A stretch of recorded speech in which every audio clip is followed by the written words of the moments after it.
Am I on here? Oh, okay, great. Good afternoon, everyone. Welcome to the Uncommon Core lecture, the causes and consequences of the Ukraine crisis. My name is Michael Volchak. I attended the university from 1986 to 1991. I got a bachelor's in political science and a master's in international relations. Professor Mearsheimer was a tremendous influence on my life, completely revolutionizing my worldview, changed how I looked at international relations, politics, just everything. In fact, he was such a big influence on my life that,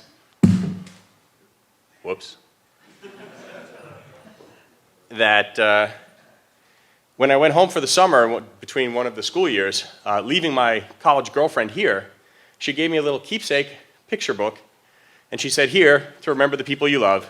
And inside was a picture of her on the right and a picture of Professor Mearsheimer on the left.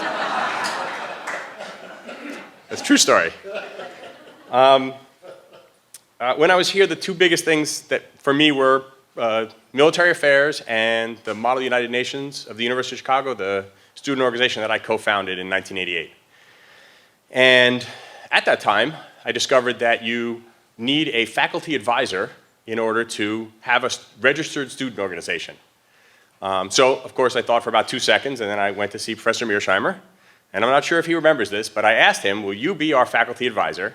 And he said, "I will sign the piece of paper if I never have to do anything else after that." So I had found my faculty advisor. So, without further ado, I would like to introduce the R. Wendell Harrison Distinguished Professor of Political Science, Professor John J. Mearsheimer.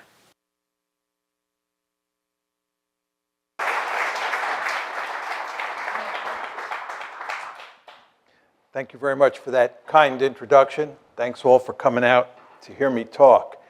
The subject I want to talk about is the causes and consequences of the Ukraine crisis, which of course has been in the news in a really big way since February 2014.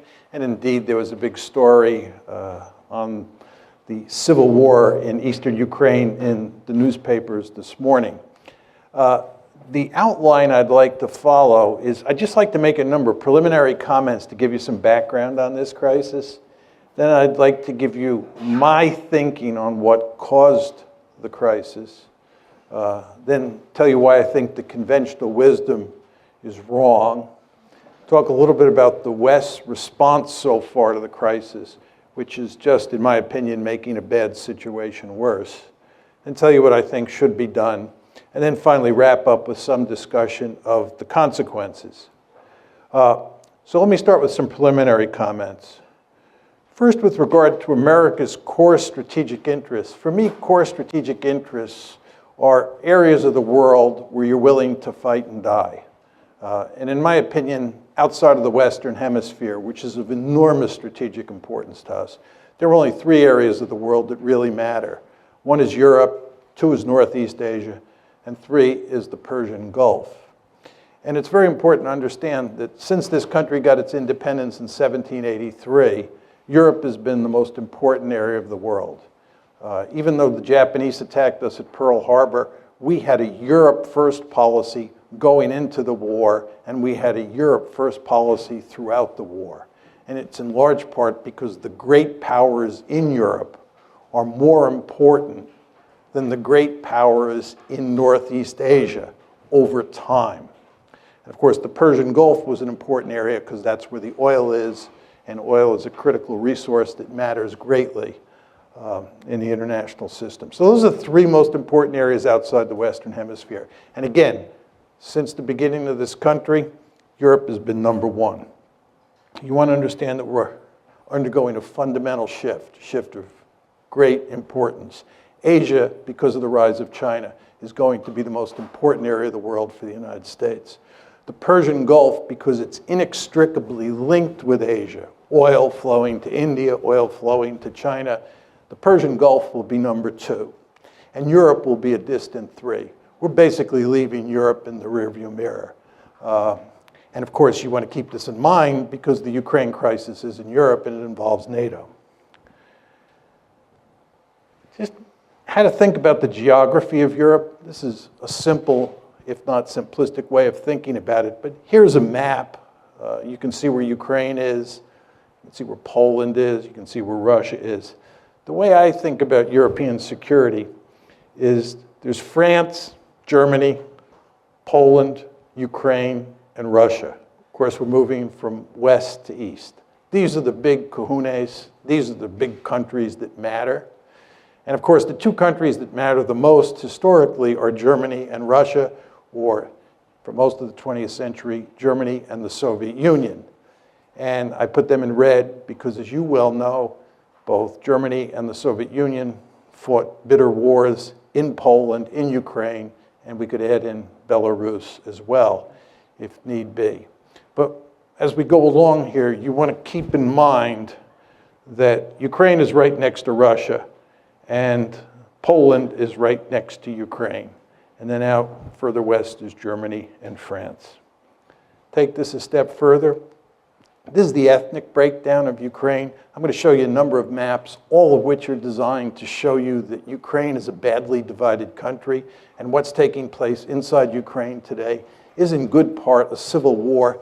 And to that extent, it doesn't have that much to do with what the Russians or the West are doing there. And as you can see in red are mostly Ukrainian-speaking people. And then as you move further east, you're talking about lots of Russians and certainly lots of Russian speakers.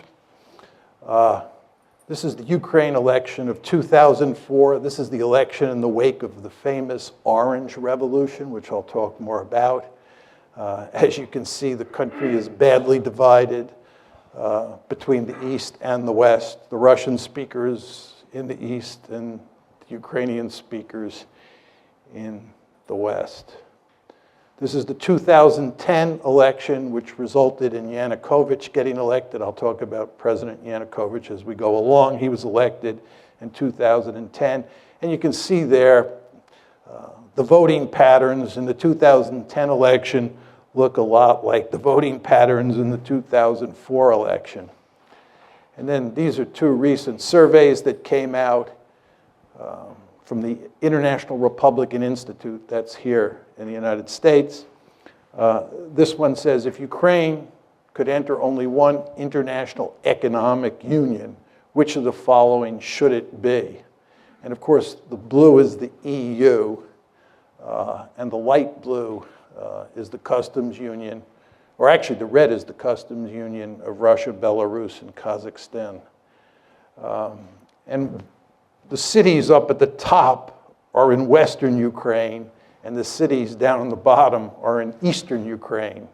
So you can see very clearly that people in the West would like to join the EU. People in the East have little interest in joining the EU. Those are the EU numbers. Here are the NATO numbers. I mean, these two charts look virtually the same. But all of this tells you that you have a badly divided country. And the conflict between the West and Russia over Ukraine is played out in the context of this situation. This is a simple little view graph that shows Europe's dependence on Russian gas. It's quite clear from that view graph that many of the countries in Eastern Europe and even countries like Germany are heavily dependent on Russian natural gas. And of course, that gives the Russians lots of political leverage in this crisis, and it makes it very difficult for us to put pressure on the Russians. Okay, those are just a number of preliminary comments I wanted to throw out just to set this up. Let's talk about the causes of the conflict. I think if you're going to talk about the causes of the conflict, you have to come at it from three different perspectives. First of all, you have to ask, what are the deep causes of the crisis? What are the structural factors that underpin this conflict? Then you have to talk about the precipitating causes, because the crisis broke out on February 22nd, 2014. Things were not terrible until February 22nd, 2014. And that's when everything went to hell in a handbasket. And the question is, what caused it then? If you focus on deep causes, it can't tell you why something happened in February 2014, but the precipitating causes are designed to get at that. And then what we want to talk about is the Russian reaction. Why the Russians did what they did with regard to Crimea, with regard to Eastern Ukraine. We want to talk about exactly what they did and then why they did it. So let's start with the deep causes. My argument is that the West is principally responsible for this mess, not the Russians. This, of course, is not the conventional wisdom in the United States. And in fact, except for Steve Cohen, who's now at Princeton, now at NYU, he used to be at Princeton, Henry Kissinger, and maybe a handful of other people, there are not many people who agree with me. But I think the facts are quite clear on this, that the West is responsible. And my aim is that the main deep causes, the aim of the United States and its European allies, to peel Ukraine away from Russia's orbit and incorporate it into the West. Our basic goal has been to make Ukraine a Western bulwark on Russia's border. And Russia says, this ain't happening, period, end of story. And we will do everything we can to make sure it does not happen. That's the deep cause. Now, take it a step further. There are three key elements in our strategy. The first is NATO expansion, and in many ways the most important. And I'll talk in some detail about that in a second. But as you all know, since the Cold War ended, starting with the Clinton administration, we have been moving NATO eastward toward Russia's border. And the Russians have said, this is an absolute no-no. And I'll walk you through the story in a minute. Second is EU expansion. EU expansion is all about integrating Ukraine economically into the West, the way we are in the process of integrating Poland, the Czech Republic, Slovakia, the Baltic states into the West. And of course, we're doing that with NATO as well. These are two sets of institutions, NATO, military institution, the EU, an economic institution. And the idea, again, is to take Ukraine, peel it away from Russia, and make it part of the West. The third part of the story is fostering an orange revolution. This is all about promoting democracy in Ukraine and in other places. As you all know, the United States runs around the world trying to topple regimes and put in their place democratically elected regimes. And for almost all of you, me included, it's hard to be against promoting democracy. We all love democracy. But if you're Vladimir Putin, or if you're part of the leadership in Beijing, when the United States talks about democracy promotion, that means toppling your regime. And you won't be surprised to hear this. They don't like that in Beijing, and they don't like that in Moscow. Right? They do not like that. Right?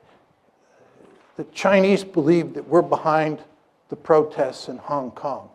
You go to Beijing and you talk to Chinese elites, the idea that we're promoting democracy around the world, and especially in East Asia, just drives them crazy because they think they're in the crosshairs. And you know what? They are in the crosshairs because our basic strategy is to topple regimes all over the world, not simply because we like democracy, but because we believe that whoever gets elected will be pro-Western. So we're killing two birds with one stone. We're promoting democracy and getting leaders who are pro-American. But again, you can see the strategy here: NATO expansion, EU expansion, and promoting democracy. Say a bit more about NATO expansion because it's so important. NATO expansion took place in two tranches. The first one was in 1999. That's when you get Poland, the Czech Republic, and Hungary incorporated into NATO. The second big tranche was in 2004. And that's when the Baltic states, you can see Estonia, Latvia, and Lithuania up top, Romania, Bulgaria, these are the light brown countries. That's the second tranche of NATO expansion. Now, the Soviets made it clear from the mid-1990s they were adamantly opposed to NATO expansion. But number one, they were too weak to do anything about it. And two, it didn't involve the states that were right on their border. I mean, there's no question, as you can see from the map, that Latvia and Estonia are on Russia's border, and Lithuania as well, if you want to include that little enclave between Poland and Lithuania. But the fact is, these were very small states. It was early in the game, and the Russians were willing to live with it. But then the big trouble starts, and it comes in the famous Bucharest summit, NATO's Bucharest summit in April 2008, where at the end of the summit, a declaration is issued which says, NATO welcomes Ukraine's and Georgia's Euro-Atlantic aspirations for membership in NATO. We agreed today that these countries will become members of NATO. The Russians made this perfectly clear. This was unacceptable. Russia's deputy foreign minister said, Georgia's and Ukraine's membership in the alliance is a huge strategic mistake which will have most serious consequences for pan-European security. Putin himself said, Georgia and Ukraine becoming part of NATO is a direct threat to Russia. You all remember that there was a war between Russia and Georgia in August 2008? That war was a consequence of this, because the Georgians thought we were sending them a signal that they could get uppity with the Russians and we would back them because they were going to become part of NATO. That's not what happened. And you know what happened. The Russians clobbered the Georgians, and Georgia is in deep trouble today because it thought it could become part of NATO. So you want to remember that April 2008 summit, very important. That declaration, very important. And then what happens is you have a war. So those are the deep causes, those three strategies: NATO expansion, EU expansion, and promoting democracy. What about the precipitating cause? The key events leading up to the coup. It's the coup of February 22nd, 2014 that's of enormous importance. That's what really throws the crisis into gear. Just think about that word, coup. Orange Revolution, promoting democracy, the coup, February 22nd, 2014. So the question is, what causes the coup? It all starts in November of 2013. At that point, Yanukovych, President Yanukovych, who's the head of Ukraine, is negotiating with the EU to form an association agreement that brings the EU and Ukraine much closer together. It's a step in the direction of incorporating Ukraine into the European Union, or to put it in slightly different terms, incorporating Ukraine into the West. The Russians make it clear that this is unacceptable. The Russians are willing to do a deal that involves the EU, Russia, the IMF, and Ukraine.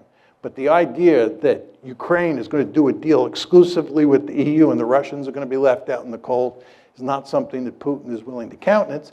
He puts significant pressure on the Ukrainians. He offers them a terrific deal. And as you can imagine, the EU is not offering Ukraine a particularly good deal because you know how much corruption there is in Ukraine. And the EU wants Ukraine to eliminate that corruption, which the Ukrainians really don't want to do. So what Putin does is not only make it clear that that deal is not going to happen, but he often offers a sweetheart deal of his own. So Yanukovych, on November 21st, says no to the EU. This leads to a series of protests. The Ukrainian government, truth be told, under Yanukovych, overreacts to the protests, which causes them to spiral out of control. And in January of 2014, you can see there, January 22nd, 2014, you have your first 2 deaths in the protests. These are the Maidan protests. And then in the February 18th through February 20th time period, lots of people die. It's really messy.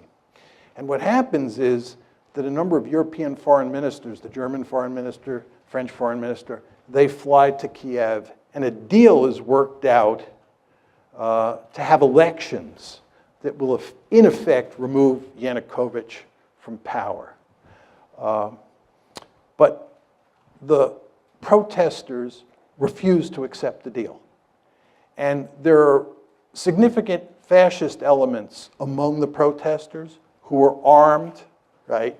There's killing on the Maidan.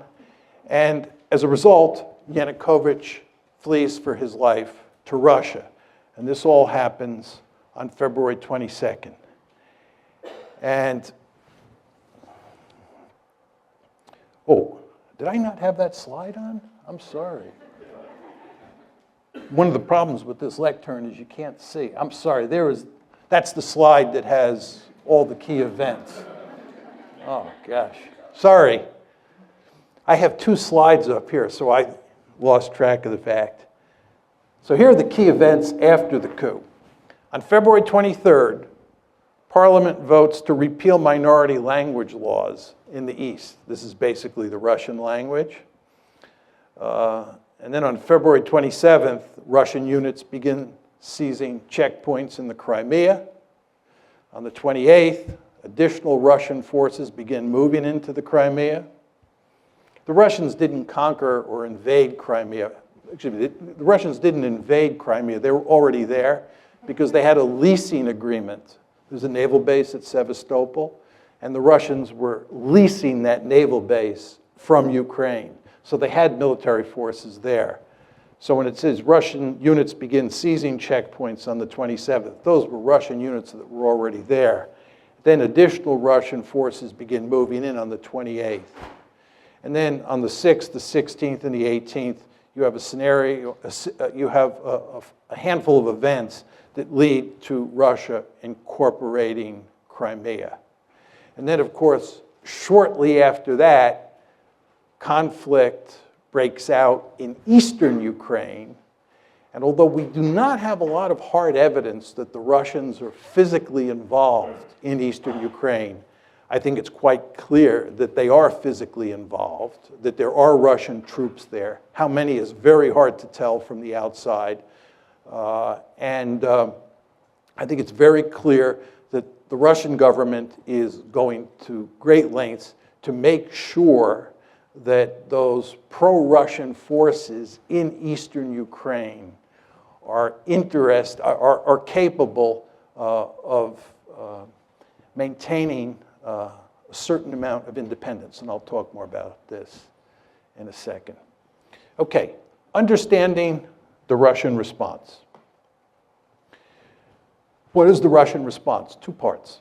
First is they took Crimea and they're not giving it back. Crimea is gone.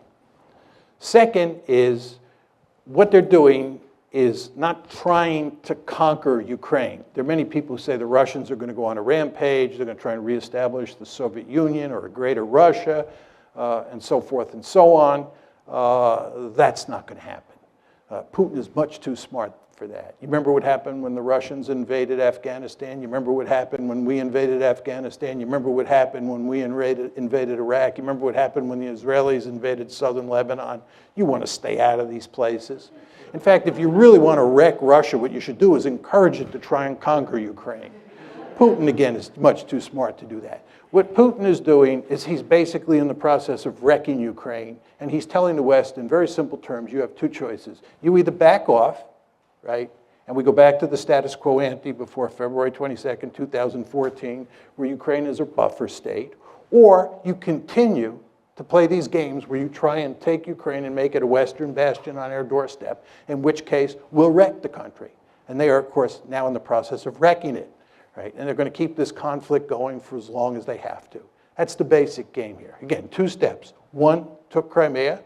No way they're going to ever let Crimea become a NATO base. And remember, the name of the game here is to make Ukraine part of NATO. Not happening. And they're not getting Crimea. We've taken Crimea, we're keeping it. Number one.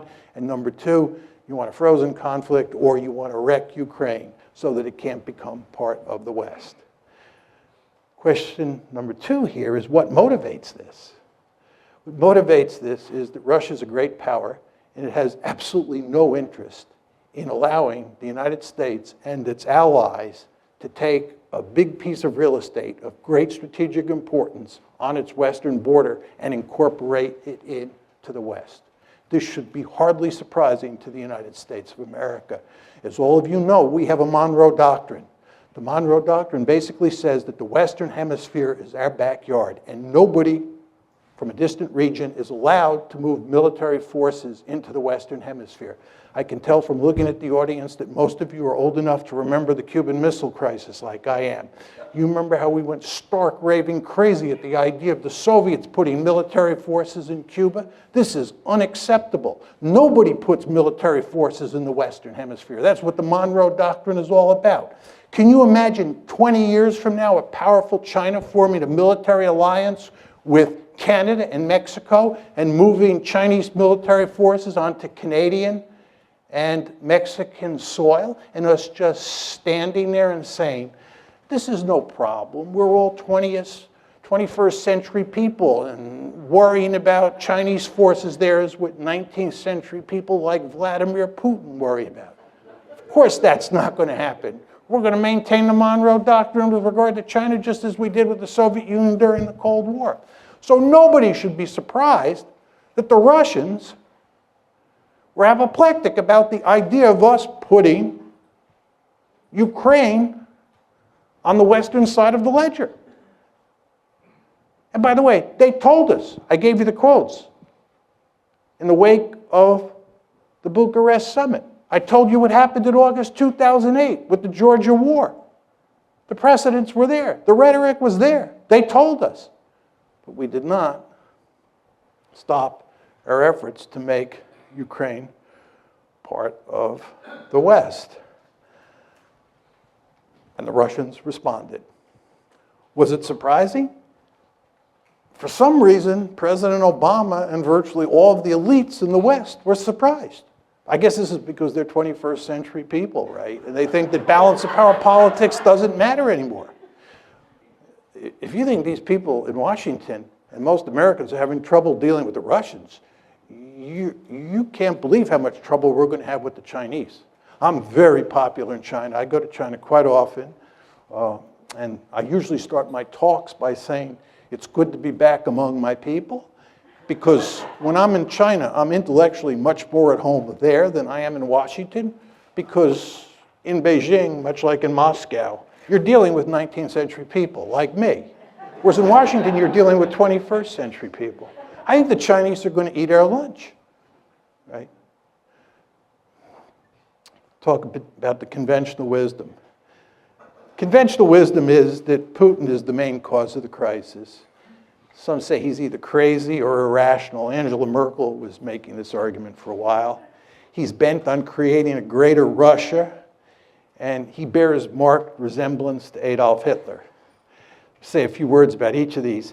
I know a great deal about Adolf Hitler. I've written and I teach extensively on Nazi Germany's behavior in the 30s and during World War II. The idea that he bears any resemblance to Adolf Hitler is laughable in the extreme. It's hard to believe that serious people make that argument.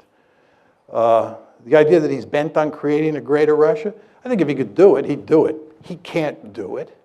Russia's a declining great power. And as I said to you before, if they were to try and create a greater Russia by invading Ukraine and by invading the Baltic states, they'd be jumping into the briar patch. In fact, again, if you want to wreck Russia, what you should do is tell them to try and create a greater Russia. It will lead to no end of trouble. I think Putin is much too smart for that, and he is in the process of wrecking Ukraine. I want to make that clear. And he's wrecking Ukraine because he's basically saying to the West, you can't have it, and I'll wreck it before you take it. Is he crazy or irrational? I don't think so. I think he's very strategic. And I don't think he's the main cause of the crisis, as I said to you. Another set of arguments associated with the conventional wisdom. This is that the United States is a benign hegemon seeking to promote European stability, seeking to promote stability in Asia, all over the globe, and so forth and so on. There's some countries like Japan and Germany, for sure, Poland, who view the United States as a benign hegemon. There are many countries out there who do not. Iran is one, China's another, and Russia's a third. They just don't see it that way. And because they don't see it that way, you should understand that when you take measures, you meaning the United States, that you think are going to be interpreted as benign, the other side will not see them that way. They will see them as threatening. This gets back to my point about democracy promotion. We believe democracy promotion is an unalloyed good, and we can't understand why people like Putin and the leaders in Beijing don't understand this, but they don't understand it. And if you don't recognize what other people think, you're incapable of putting yourself in their shoes, you're going to get yourself into a heck of a lot of trouble. And of course, that's exactly what happened here. And then another argument is that Putin's behavior proves that it was wise to expand NATO eastward to try to include Ukraine and Georgia, right? What's very interesting is that there is no evidence that we thought Putin was aggressive before the crisis. There's no evidence that we thought that. There's no evidence that we were talking about expanding NATO because we had to contain the Russians. Because again, NATO expansion was driven by 21st century men and women. They believed balance of power politics is dead. That's what happened here. Do you understand? Putin is a 19th century man, right? He does view the world in terms of balance of power politics, as do we when it comes to the Monroe Doctrine in the Western Hemisphere. But in this case, in the case of Europe, we were thinking like 21st century men and women. And we thought that we could just drive right up to his doorstep and it wouldn't matter, right? We did not think that Russia was aggressive. What happened here is that after the crisis broke out on February 22nd, we then decided that Russia was aggressive. We then decided that Russia was bent on creating a greater Russia. It was after the fact. And by the way, this is why President Obama and virtually all of Washington was caught with their pants down when this crisis broke out after February 22nd, because they did not see it coming. Talk a little bit about our response. We're basically doubling down. We're getting tougher and tougher with the Russians. That's our strategy. And that's exactly what you'd expect if you're going to blame them, given that we're incapable of blaming ourselves because we never do anything wrong. You all know that. All the problems in the world are caused by everybody else, never by the United States, because we're a benign hegemon. Well, if we're the good guys and they're the bad guys and they're misbehaving, they're bent on creating a greater Russia, oh my God, this is the 1930s all over again. Any sort of concession to Putin is Munich, October 1938. You can't do that, so what you do is you double down. You get tougher and tougher. Then this brings us to the question of whether we can succeed or not. My argument is you're playing a losing hand, right? And the reason you're playing a losing hand is because this is a competition between economic considerations and security considerations. The basic mindset of people in the West is that you can punish the Russians economically and they'll throw their hands up. My argument is when security considerations are at stake, when core strategic interests are at stake, and there's no question, ladies and gentlemen, in Russia's case, this is a core strategic interest, countries will suffer enormously before they throw their hands up. Right? So you can inflict a lot of pain on the Russians, and they're not going to quit. And they're not going to quit because Ukraine matters to them. And by the way, Ukraine doesn't matter to us. You understand there's nobody calling for us to fight in Ukraine. Even John McCain, who up until recently has never seen a war he didn't want to fight, right, is not calling for using military force in Ukraine. What John McCain is saying is that Ukraine is not a vital strategic interest for the West. That's what he's saying. It is a vital strategic interest for the Russians. They've made that perfectly clear, and not just Putin, right? So in terms of the balance of resolve, it's all on their side. And I showed you that slide up there that depicted how much economic leverage the Russians have because of all that natural gas going westward. So we're playing a losing hand here. But let's assume that I'm wrong. Let's assume that we're playing a winning hand and that we are capable of backing Putin into a corner. And we're getting close to pushing him off a cliff. Is this good? You're talking about a country that's got thousands of nuclear weapons. And The only circumstance, really, under which states use nuclear weapons is when they're desperate, when they think their survival is at stake. So what you're talking about is putting Putin in a situation where he's desperate. And if you go home and Google Putin and nuclear brinksmanship, you'll be reading all the articles that come up for the next 2 years, right? Because he's making it clear that you're fooling around with his core strategic interests. And again, he's got thousands of nuclear weapons. So you're putting yourself in a position, right? You're putting yourself in a position where you're willing to risk a possible nuclear war over a piece of real estate, Ukraine, that is not of vital strategic interest to the United States. Again, it's not of vital strategic interest to us. By the way, and this will be my final point on this, what's truly amazing about all of this is that we were talking about incorporating Ukraine into NATO when we have now acknowledged by not taking military action over Ukraine that it's not a vital strategic interest. You understand that when you incorporate Ukraine into NATO, you're giving them an Article 5 guarantee, which says you'll come to their defense if they're attacked. You only give Article 5 guarantees to countries that are of vital strategic interest, like Germany during the Cold War. What were we doing?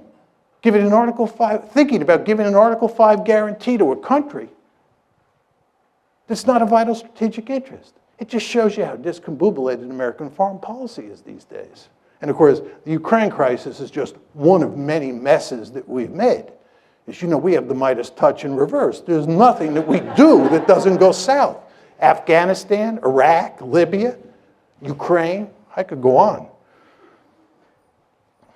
So the point I'm making to you is, I do not think that this is going to work, but if it does work, I'm not sure it's a good thing. I had some quotes from the New York Times that really capture what we're doing. I won't leave them up there, but they make it very clear that we're playing hardball with the Russians.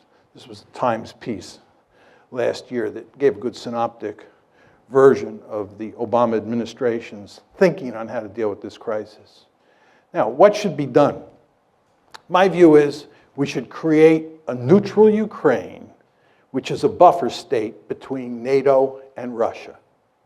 Basically, what I'm talking about is going back to the status quo ante, before we got this foolish idea in our head that we could peel Ukraine away from Russia and make it part of NATO, make it part of the EU, make it more generally part of the West.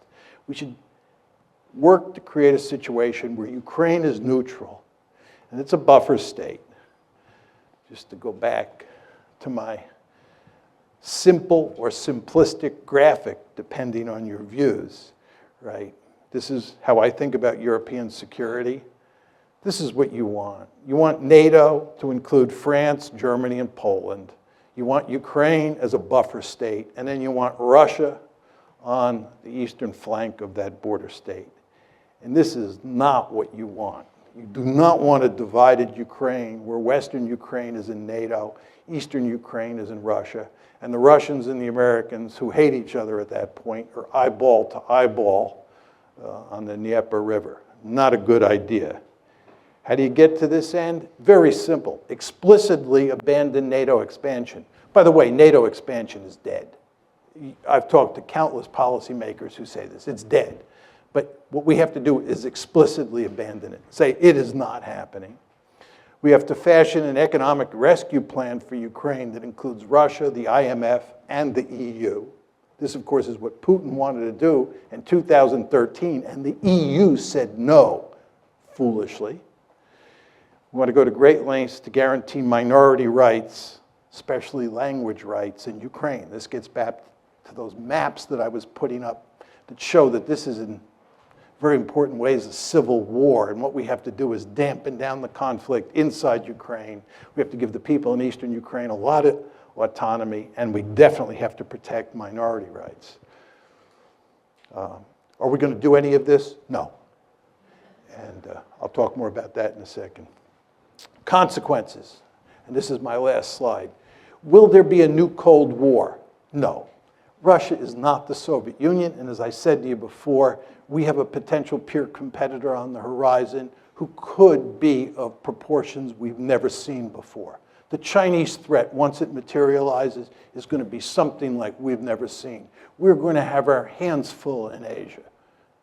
Europe is not going to matter, and Russia is going to be with us. The balancing coalition against China is going to be South Korea, Japan, Vietnam, Taiwan, Singapore, India, and Russia. The Russians will be with us. And that's another reason this whole policy is so stupid, right? What we're effectively doing is driving the Russians into the arms of the Chinese. There's a great strategy. We need the Russians on Iran. We need the Russians on Iran.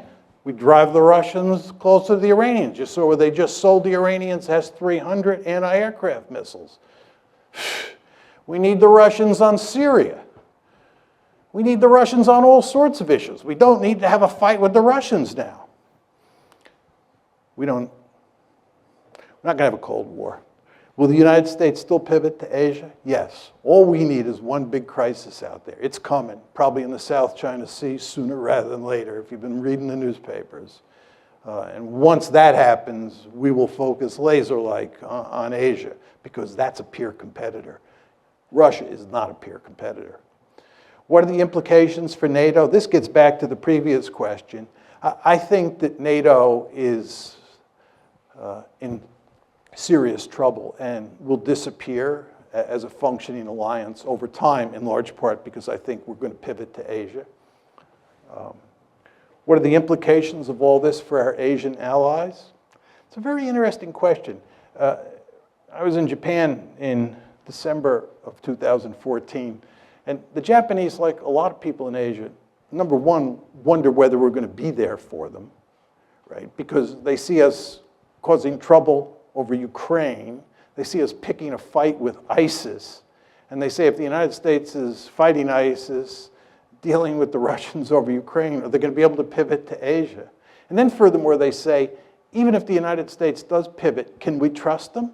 If you look at how this gang operates in Washington, it does look like the gang that can't shoot straight. Do we want to depend on them? If you're Japanese and you're depending on the American security umbrella, especially the American nuclear umbrella, don't you scratch your head and say, can I rely on Washington in a crunch with the Chinese over the Senkaku or Diao Islands? Not clear. So I think this has not been good for our relations with our Asian allies. What are the implications for Iran and Syria? As I said before, remains to be seen. We need the Russians on Iran. We need the Russians on Syria. And you take a stick and you poke the Russians in the eye, and you continue to poke them in the eye, they're going to look for ways to retaliate. And I wouldn't be surprised if somewhere down the road they don't play ball with us on Iran.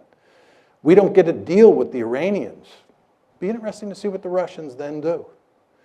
See if they're interested in maintaining a sanctions regime.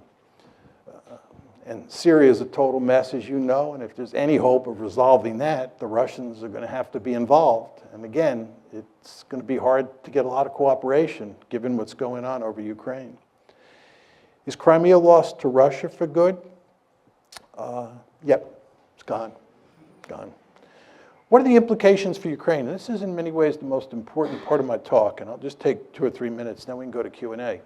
When I give this talk, many people in the West think that there's sort of a deep-seated immoral dimension to my position because I'm blaming the West and not Putin, who certainly has authoritarian or thuggish tendencies. There's no question about that.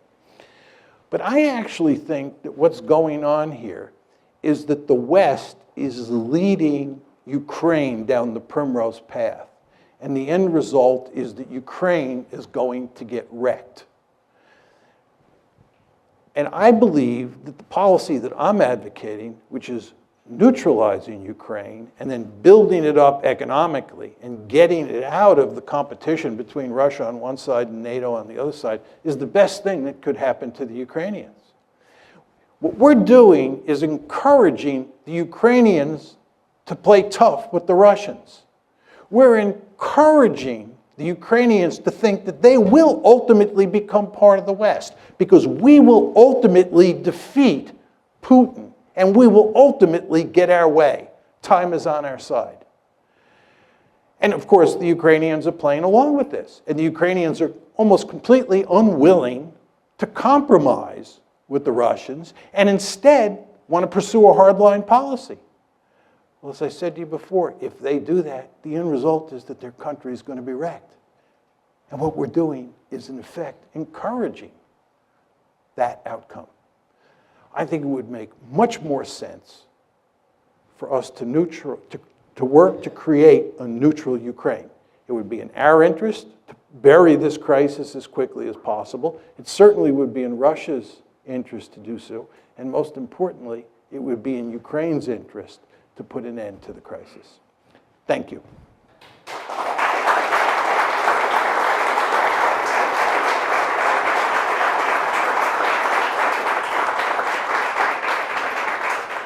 I'll be happy to take questions. I would just ask people if you would stand up and just identify yourself quickly. Ma'am? Oh, you have it. Why don't we get this woman right here with the peach-colored coat on? They have a microphone? They have a microphone for you. And there stood Hans Morgenthau, right before you, for those of us who knew. Okay, so many questions and points. First, point of information. When you talk about the gang in Washington, you need to make it clear, hopefully, that you don't mean only the present gang. You mean from at least 2008 forward, right? Yeah, I mean the whole Washington foreign Before policy this regime establishment. right. Republicans, Democrats. As far as I'm concerned, the Republicans and the Democrats on foreign policy are like Tweedledee and Tweedledum. Right. I mean, for anybody who thinks it matters whether you get Hillary Clinton or some Republican, you're living in a dream world. There's just no meaningful difference between them. They both have the Midas touch in reverse. That leads to my second question. Is anybody listening to you and Stephen Cohen and partial, what's the one I want? The Kissinger, partial Kissinger, Stephen Cohen, and you. Is anybody listening that we could hope to vote for or support? No. I don't know. No one. So, and No. I'm gonna give this up in a moment. No. But so there's no one. So we're really doomed. That's it, right? Okay. I mean, there's no enlightenment in store. We can't even look toward Can I just enlightenment. say something, just in response to your question? I believe that since 1989, the United States has been by far the most powerful state on the planet. And for those of you who believe we live in a unipolar world, you're effectively saying that we are the only great power in the system. And given that tremendous amount of power that we have, we're really free to go out and do all sorts of foolish things because it doesn't blow back on us in any meaningful way. The United States is a remarkably secure great power. So we're allowed to pursue these foolish policies. And in that context, it's very hard to make arguments against the establishment that carry the day. I think what will happen if China continues to rise is that it will force the United States to think more strategically. Because when you live in a serious threat environment, the point I'm making to you is that the United States does not live in a serious threat environment. We're an incredibly secure country. We're the most secure country, most secure great power in the history of the world, and we're more secure today than we have ever been in our entire history, despite all the rhetoric that you hear from Washington and in the media about how dangerous the world is. This is just not a serious argument. It's not a dangerous world, right? We are incredibly secure. We have a peer competitor. It'll force us to focus the mind, much the way happened when the Soviet Union was there, Nazi Germany was there, Imperial Japan, Imperial Germany. Really enjoyed your lecture. I have two questions briefly. It's hard to take issue with the goal of a neutral Ukraine, but some years before the crisis broke out, I used to listen to RUI, which was Radio Ukraine International on shortwave, and they were fairly open about the cultural crisis within the country leading back a few years before this. As I look at, say, the former Czechoslovakia, do you see a possibility of two neutral states formerly known as Ukraine as non-viable, and if so, why? Yeah. If you look at what happened in Europe after World War II, Yugoslavia broke up into a series of remnant states. Czechoslovakia, as you pointed out, broke up into a series of remnant states. And the Soviet Union itself broke up into a series of remnant states. And that's because inside of those territorial boundaries, you had different nations that wanted their own states. Serbs, Croats in the case of Yugoslavia, Czechs, Slovaks in the case of Czechoslovakia. And we know that there were probably 15 or 16 different groups inside of the former Soviet Union. So the question is, inside Ukraine, do you have a similar situation between the people in the East and the people in the West? I think if you look at the survey data, it still shows that the clear majority of Ukrainians in both the West and the East want to maintain the integrity of Ukraine. They don't want to split Ukraine in half. I think we should do everything we can to maintain that attitude among the Ukrainian people. My great fear is that as time goes by and the animosity continues to grow, that you may reach a point where there is a lot of sentiment to just break Eastern Ukraine and Western Ukraine off from each other and end up with two Ukraines. But I don't see that happening now. Second and final question. As we look at parts of our recent additions to NATO, Hungary, Romania, Bulgaria, and look at where their political systems are careening, has NATO lost the moral imperative for its reason to being? Well, I mean, what we tried to do with NATO expansion and with EU expansion and with democracy promotion was to turn all of Europe into one giant security community in which all of the member states were liberal democracies that were hooked on capitalism and deeply embedded in these institutions and would therefore obey the rules that define the institution, and we would all live happily ever after. That was the goal.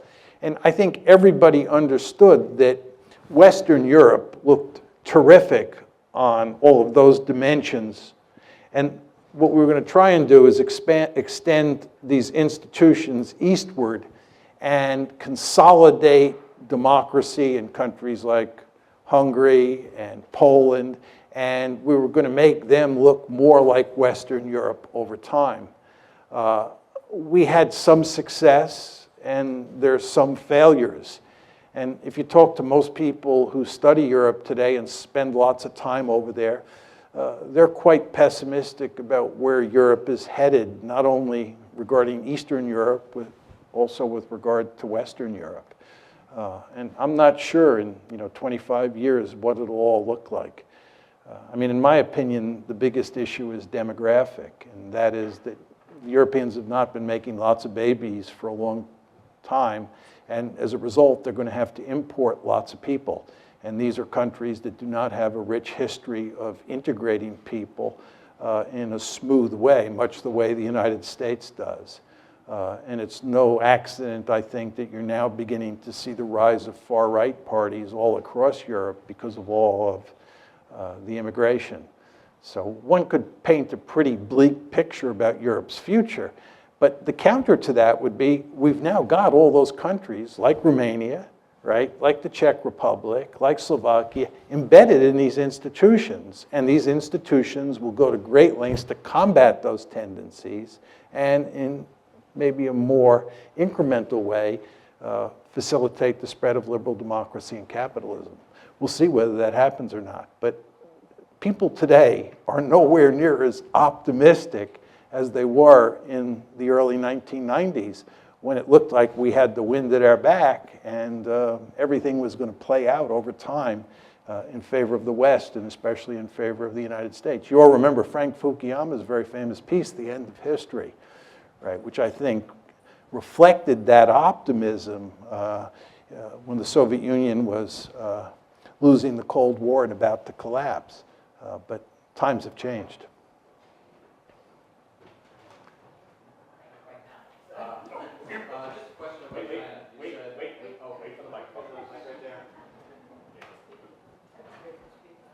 Okay.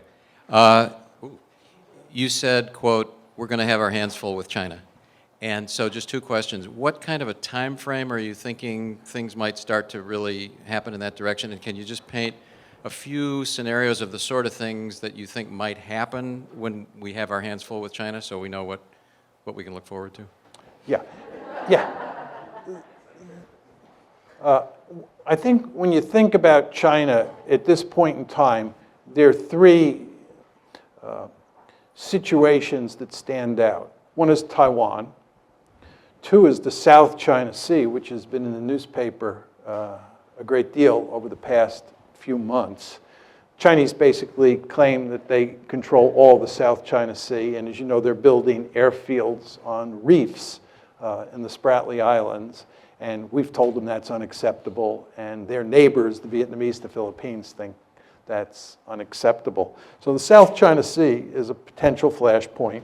Taiwan is a second flashpoint. And the third flashpoint, which was in the news earlier this year and for much of 2013 and 2014, are those rocks in the East China Sea. The Japanese call them the Senkaku Islands. The Chinese call them the Diao Islands. As I was saying to you folks before, I was in Japan in December of last year, December 2014. And it's really quite amazing how worried the Japanese are about China. And part of it is sort of for realpolitik reasons, but it's also because the Chinese say those islands, which the Japanese consider to be sacred territory, really belong to China. And the Japanese are greatly fearful that as China gets more powerful, it'll take those islands. So those are the three main flashpoints at the time.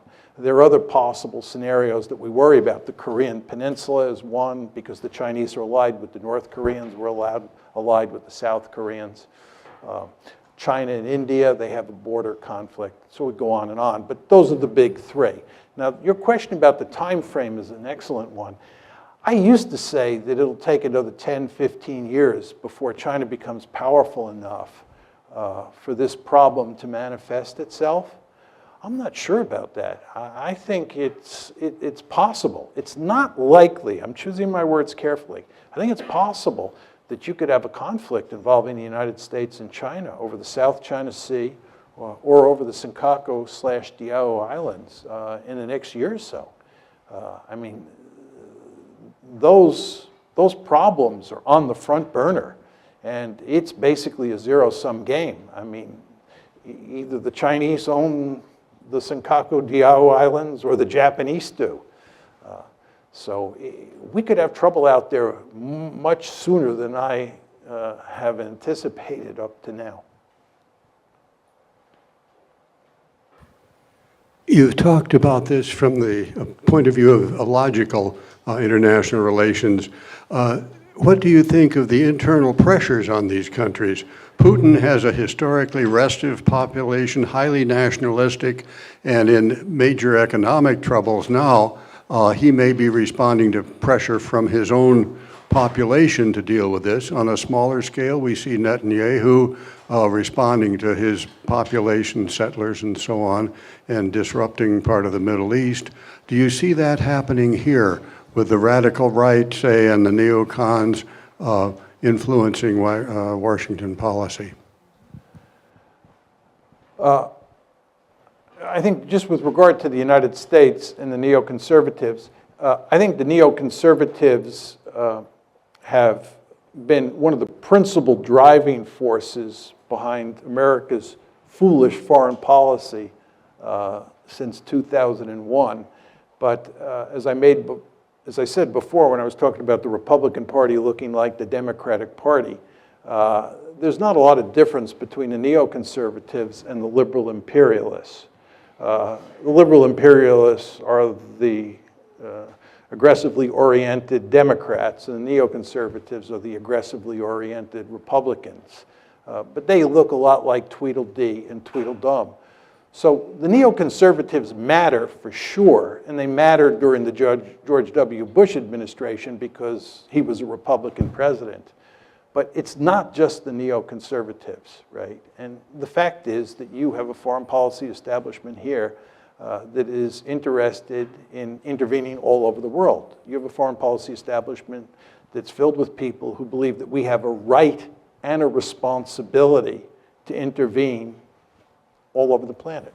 And that leads to unending trouble when you don't have the magic formula for winning the wars that you get into.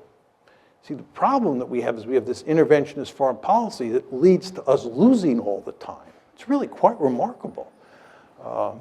But just with regard to your point about ideology, I think you do not want to underestimate how important nationalism is, both in the Chinese context and in the Russian context. You were alluding to the Russian case, but let me just say a few words about the Chinese case.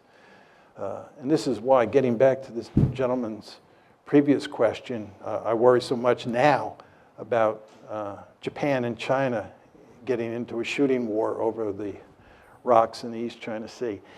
The problem that the Chinese face is that communism, which is the governing ideology, no longer has much legitimacy. And they've had to find a substitute ideology. And by almost all accounts, the substitute ideology is nationalism. Right? And at the core of Chinese nationalism is what's known as the century of national humiliation. Chinese nationalism emphasizes that between roughly 1850 and 1950, that 100-year period, China was humiliated. And it was humiliated by the European great powers, the United States with the open door policy, and especially by Japan. And the Chinese are really just angry about this. And because nationalism is so important for legitimizing the rulers in Beijing, right, this whole theme of national humiliation is front and center. Well, if you have a crisis over some islands in the East China Sea, and that crisis involves Japan mainly, but also the United States, and you're talking about the two countries that have humiliated China during that 100-year period, the potential for trouble is great.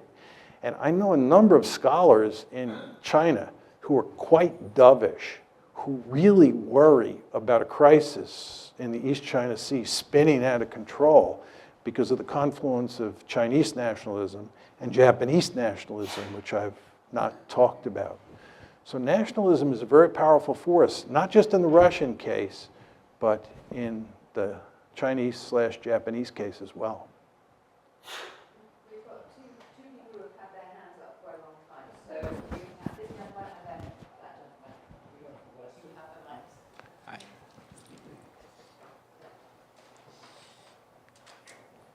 Hi, I'm Adam Chekhov. Actually, I just graduated last year, and Could you talk a little louder? sorry.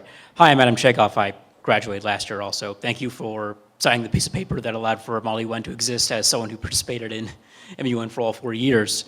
But two questions. One, this is pretty quick. You talked about like Russia offered Ukraine a deal involving Russia, the EU, the IMF, Ukraine. Can you like lay out the specific terms of that deal? And In 2013. yeah, 2013 when they offered them the deal.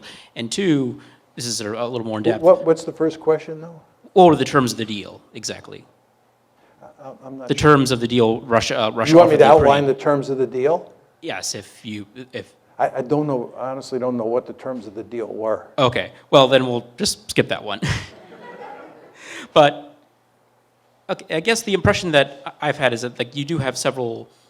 Well, certainly like the U.S. is trying to back Russia into a corner. You do have several like people in Germany, like especially mostly in Merkel's coalition partner, the SPD, like in their cabinet. I think Sigmar Gabriel is one who is pushing for like a more diplomatic solution towards the Ukraine crisis. So, in the long term, can you see like potentially Germany, which is at this point Europe's one of their most powerful states, potentially like serving in this crisis, metaphorically speaking, as the Yeah. sort of the good cop to U.S.'s bad cop, so to Yeah. speak? Yeah, this is a great question. As you all know, Germany is the most powerful country in Europe, And I showed you the map where I told you that Germany and Russia were of enormous importance for thinking about Ukraine. So the question is, how do the Germans think about this? Initially, when the crisis first began, after the February 22nd coup, I thought the Germans would prevail on the Americans to behave smartly and to slowly but steadily just back off and work out some sort of deal. Very importantly, remember I told you about the famous April 2008 Bucharest conference, and I told you what was said in the final declaration, that Ukraine and Georgia would become part of NATO? It's very important to understand that the reason that we did not take concrete steps during the Bucharest crisis to move to include Ukraine and Georgia was because of German and French, but mainly German resistance. Angela Merkel said, bringing Ukraine and Georgia into NATO is a prescription for disaster.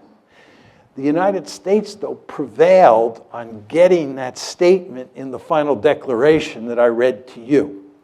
So based on that, I thought the Germans would play a key role in tamping down American enthusiasm for doubling down. I proved to be wrong. And if anything, Angela Merkel has been a bit more aggressive towards the Russians than President Obama has. It's really quite striking. And therefore, I don't hold out much hope for the Germans. One final point I would make about this. I've actually spoken on this subject in Germany. In early March, I was in Germany. I was in Frankfurt, and then I was in Berlin, talking to different groups.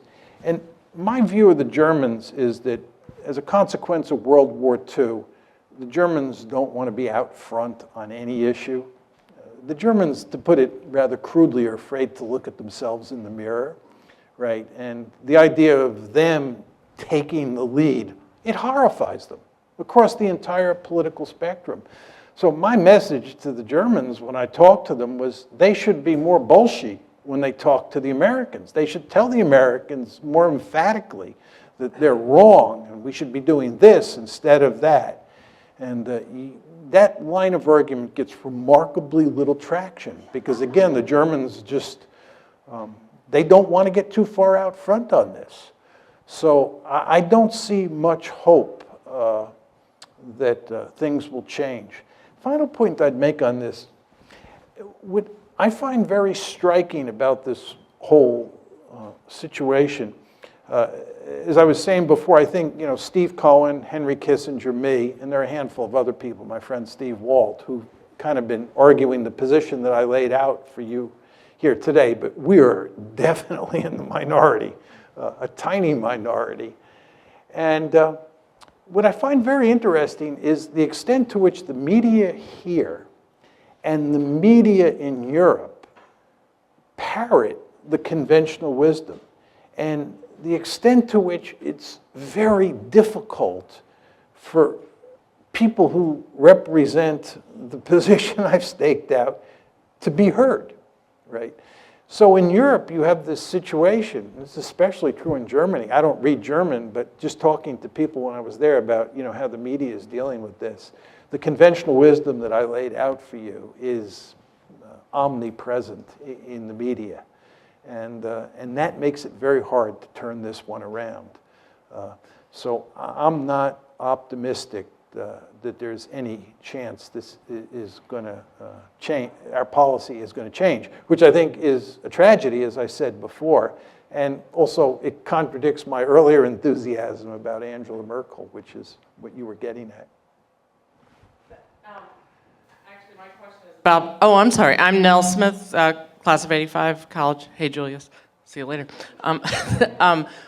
About the Bucharest directly, I have a friend that was teaching in Russia this summer and said that people were just, for those, I speak Russian and been to Soviet Union and then post, suddenly it's not, you're no longer a rock star now, apparently, if you're American and you're on the streets of Moscow, like we're used to, people my age.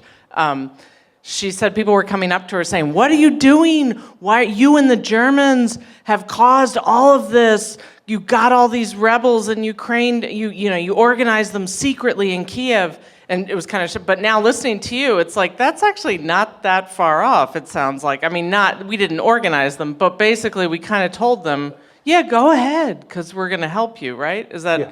okay. Well, let me make a couple points, very important points. With regard to my response to the gentleman who's directly behind you about nationalism, this is Russian nationalism coming to the fore.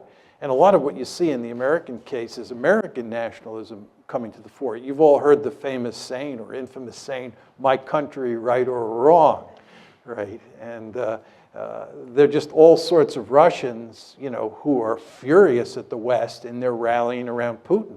One of the reasons that many people think that Putin started this whole thing was because it so improved his standings in the polls or with the Russian public because people behaved the way you said. So people said he started this crisis for that reason. But my point to you is we should be hardly surprised. And this gets back to the China-Japan example, and this is a very scary dimension to a lot of these conflicts. But I just want to say one other thing. I've done all the research for a book on the German killing machine in World War II. I know a great deal about who the Germans killed, how they killed them, and so forth and so on. Some of you here have probably taken my course, War on the Nation State, where I talk about the origins of the Holocaust, the origins of the war on the Eastern Front, killing of Soviet POWs, and so forth and so on. But my estimate is that Hitler murdered, this is not killed in combat, Hitler murdered 22 million people. And if you look at how that war played itself out in places like Ukraine, there were people in Ukraine who sided with the Germans, and the vast majority of people, of course, fought against the Germans. But the consequences of that war are inextricably bound up with what's going on now. And the mere fact that there are, some reasonably small number, but nevertheless some fascists, real fascists, involved in Kiev just spooks the Russians like you would not believe, right?